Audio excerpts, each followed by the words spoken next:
Politics and newspapers went hand in hand in the early part of the 20th century in Wyoming.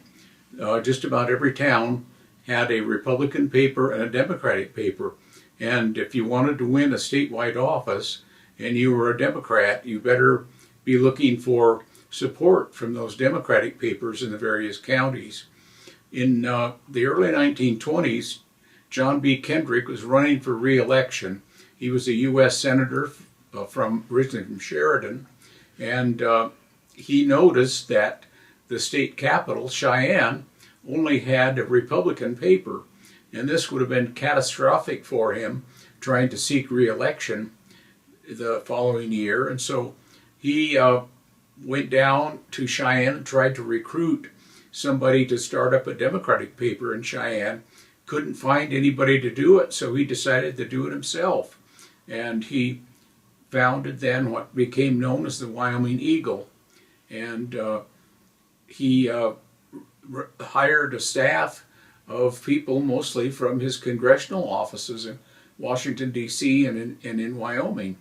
And they ran it until the election, and he won re-election very handily. And after the election was over, he thought, well, why should I keep the paper open now? Because I have a 6-year term. I don't have to run again for 6 more years. But the newly elected Governor Nellie Taylor Ross, the first woman ever to be elected governor of a state, she was a Democrat, she urged Kendrick to keep the paper open until she came up for re-election just 2 years later. And he finally agreed that he would do it. He would keep the paper going.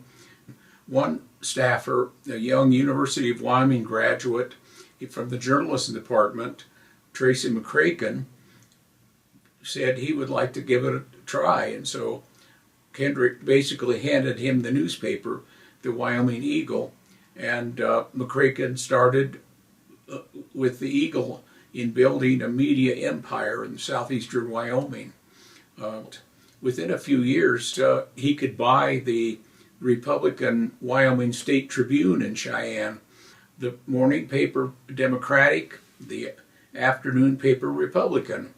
And that was a very effective device to be able to capture the support of both political parties and the businesses that surrounded them.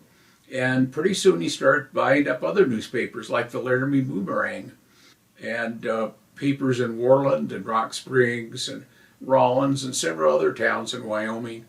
By the 1930s, he was well established as a owner of Wyoming's first newspaper chain.